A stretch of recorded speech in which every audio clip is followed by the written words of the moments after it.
I was not expecting such a deep conversation to be happening under the surface of The Devil Wears Prada 2. It addresses head-on the crisis that the magazine industry, and yes, the media as a whole, are experiencing. Hey, I'm Mike. I studied film, I work in TV, and if you love movies as much as I do, hit that subscribe button and get notified when new content's posted.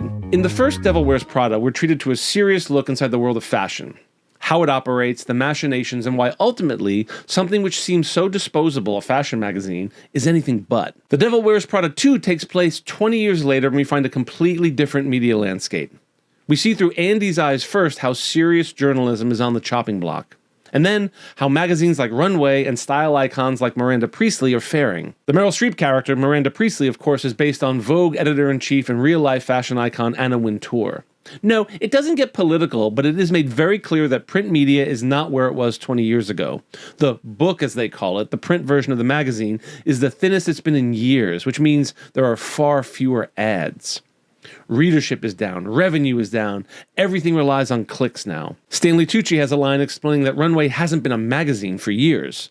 I forget the exact line, but he says something like, "It exists in the ether on social media." The sentiment that print as a medium is dying is repeated so often and by so many of the characters that it's less of an explanation of the plot and more of a cry for help from a dying industry. Not fashion, but journalism and magazines as a whole. In fact, the same sentiment could be said about film and television. That's the lens I watched it through. Brands that we trusted are being bought for their logos and downsized for profitability. In a reimagining of The Devil Wears Prada, Andy could have been a filmmaker who gets an assistant job at, I don't know, a fledgling premium cable channel back in the 1990s, making promos. And over the course of a few years, Andy, might have realized how important marketing is, and that it's something Andy, might want to do as a career. Maybe even shelve those dreams of writing and directing a feature film in order to start a production company focused on marketing and branded entertainment. Maybe even a little live streaming thrown in for good measure. I don't know, I'm just spitballing. But what would happen if not just that fledgling premium movie channel went out of business, but the medium of television itself was collapsing? What if, over the course of 20 years, we all as a society stopped reading magazines, stopped watching television, stopped going to theaters? The Devil Wears Prada 2 is dealing with a seismic shift in the media industry. It's not as simple as Andy or Miranda just losing their jobs or saving Runway because it's a vital institution within the fashion world. What happens when the entire industry that they've built careers around collapses from under their Manolo Blahniks? When there is no other magazine to get a job at? I've been saying this for a while, but we're dealing with a sea change in how people consume media. We're seeing movie theaters struggling to sell tickets, television stations with plummeting ratings, newspapers and magazines with their circulations in the toilet, some doing away with their print editions altogether. There's a bigger conversation to be had, but having just walked out of The Devil Wears Prada 2, these are the things that had me thinking about. What the hell is going on? There was a time when media outlets, not just television stations, but publications, would employ thousands, tens of thousands of people.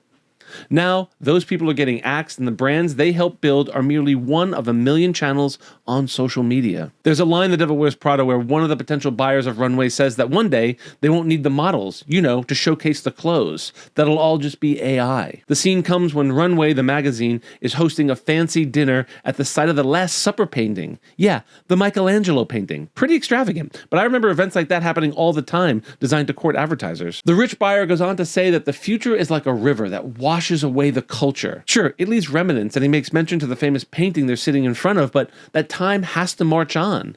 Maybe he's right. Maybe this entire video I'm making now is akin to me rallying for frescoes as a medium. None of the nobles are funding frescoes like they used to. There's a fresco crisis in Italy. What's going on?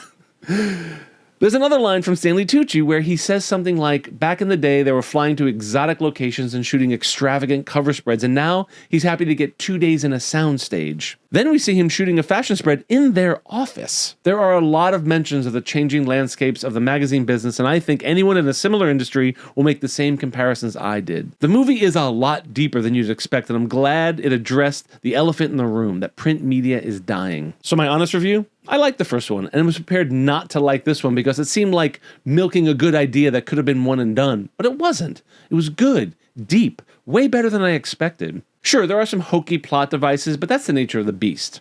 If you were to take the film at its surface, then yes, some of it will seem like it could have been an episode of Sex and the City. But there are some genuinely good character moments. I won't spoil it, but there was a lot of emotion to mine from the first one, and the film goes there. And I'm always a fan of a film that gets a tremendous budget off the success of the first one, and they do things like fly the entire cast and crew to Milan for like half the film and hire Lady Gaga to do an extended music video. I love when Hollywood spends gobs of money.